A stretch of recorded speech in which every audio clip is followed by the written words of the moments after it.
have a question because, I mean, correct me if I'm wrong. This doesn't seem like it's some paperwork oversight of, oh, I just forgot to get this signed off here. It sounds like there was a vision laid out of a car that legally cannot be made yet. I mean, who is at fault here? Is it Elon Musk for selling this vision that can't legally come true? Does Tesla have an in-house legal team? I mean, what does that really look like? Oh, Tesla has lots of lawyers and engineers who know these things, people who work in the auto industry. It's not a mystery. This kind of stuff is really basic. FMVSS guidelines, every new product that comes to market, every new car or truck, the manufacturer knows what the rules are. And the rules require certain specific components. And again, you can go ahead and try to sell something without those components, but if it's something really exceptional like no mirrors and no steering wheel, you want to make sure you've sought an exemption from NHTSA before you put that on the road. The United States, we have a self-certification system. So manufacturers tell the government, we've crash tested this, the vehicle's safe, it can do these things, and we certify that it complies with FMVSS rules, for example. So if you go ahead and don't comply with FMVSS and you haven't sought an exemption, you can try to sell the vehicle, but as soon as you do, you immediately expose the company to a lot of problems. NHTSA would probably launch an investigation immediately. They would ask for an exhaustive amount of data, engineering data, about your product, and they may say, you know what, we're not going to allow you to sell that for the time being as we're conducting this review, so you need to just park it. Well, that's a bad move if you're a company because, new models, it's hundreds of millions, if not billions of dollars that have gone into the development and the preparation and the assembly line. You want to be ready to sell as many as you possibly can. So you don't want to be told, nope, you're not allowed to sell this thing right now.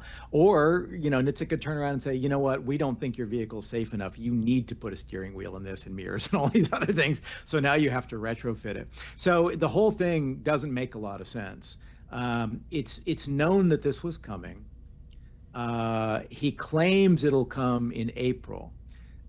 Perhaps there will be some acknowledgement of reality that they do need to do more work on the regulatory side and make sure that they have this approval. So it's not that the product may not ever come, but certainly the April timeline for production seems a little hard to believe. You and I always go back to the bottom line for Tesla here, and I'm curious when you're thinking about these cars, because you always say Tesla should just stick to the core businesses in order to make money, right? Charging stations, selling batteries, selling EVs.